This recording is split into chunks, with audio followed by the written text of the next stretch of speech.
Hey YouTube,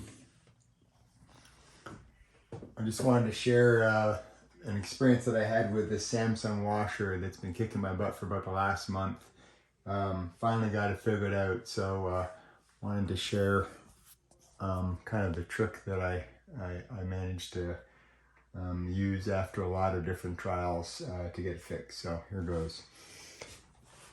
So originally the problem was that it had the no drain code showing up here, ND. And so it took me a while to figure out what was going on, but basically, water wouldn't drain out of the bottom or wouldn't drain out of the washer. And there's a bunch of different reasons for that could be causing that. First thing I did was, do some research, and they said commonly, the pump goes bad. So I replaced the pump, which is back there. Not very expensive, maybe 25 bucks. Put one in, still had the same problem. Then I read online that, I was also seeing that it goes out of balance a lot. This tub would be, shaking a lot, and then it would eventually shut off. So then I replaced the main drive shaft that the tub spins on, because they are known to corrode. You can see there's holes in it. And I figured maybe it's not stiff enough. Maybe there's, problems with that. So I replaced that. Didn't make any difference. Then I replaced the shocks. All of these things are recommended if you've got this no drain issue. That didn't make any difference. I replaced this pressure. This is a water level or water pressure sensor. That didn't make any difference. I replaced the bearings that this shaft here spins on. That didn't make any difference. And then I noticed that, hey, maybe the problem is not the pump, but what is actually driving the pump that was kind of intermittent. So sometimes the pump would run, but it would only run for, like 5-6 seconds, and then it would stop, and then it would just sit there. And it seemed like the pump was having trouble starting. So I read some stuff online, and on this particular model, let's pull this out here. This particular model, the board has these 7 relays back here. So each one of these is a relay. And it turns out this relay right here, this 5th one, so 1, 2, 3, 4, 5. This one here, if you look down below, it says pump drain or drain pump or something like that right down there. So there's some good videos or good articles on the web about changing this relay, but you can see that there's this silicone that there's like probably a 1/4 inch of silicone that you have to cut out, and then you've got to actually cut. See this plastic housing on the back side of this? It's all covered up, so you can't access that relay. You have to cut a hole in the back, and then you've got to take more silicone out.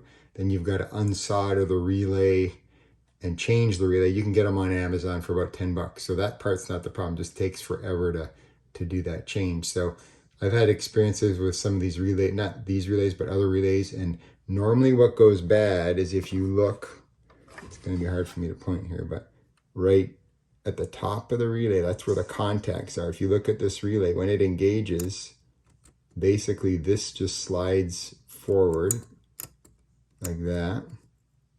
When the relay engages, there's a coil in here that pulls that relay, and basically, it's gonna be hard for me to show you, but basically this slides, and then it closes a contact right up there. There's just 2 little metal contacts. And anyhow, so these contacts, from previous experience, get kind of carboned up, and then they don't actually conduct, or they become intermittent. So all I did was use a piece of sandpaper. So this is like, you can use, probably a variety, but this is 220 grit sandpaper. I just cut a little piece of sandpaper off, like nice and thin. I probably won't be able to jam it in here with one hand, but you basically stick it right down in between those contacts. So you shove it down in there.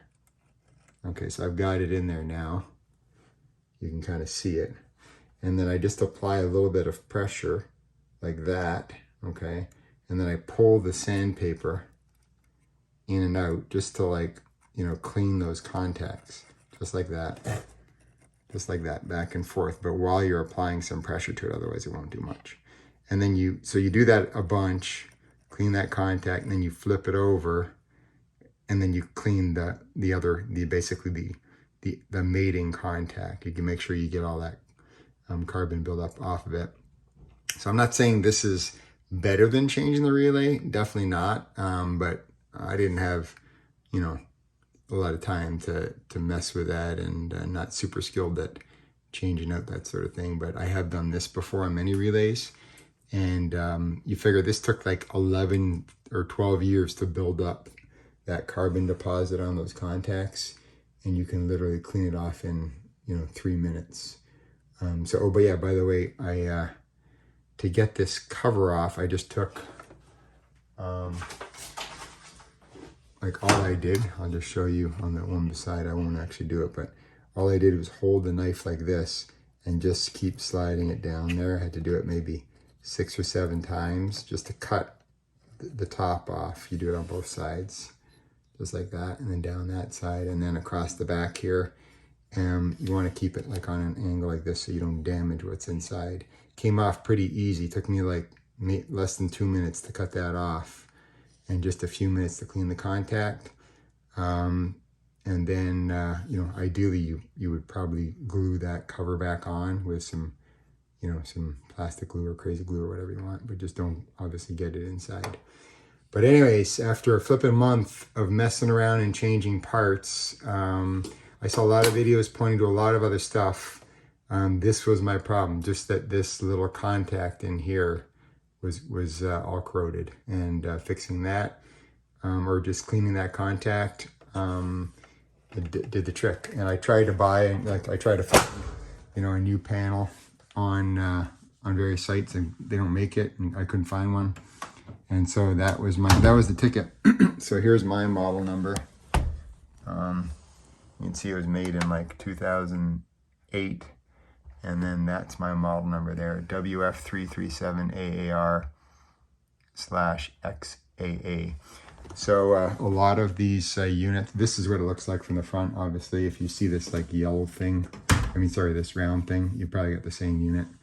A lot of the newer ones don't seem to have those relays that are in the back.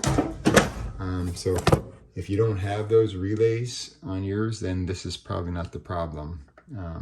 Good for you. But anyhow, that's what the PCB looks like. So just thought I'd share it. This is my first YouTube video, but I went through so much hassle, I figured might as well share it and see if it can help someone else. All right, have a good one. Take care. Bye.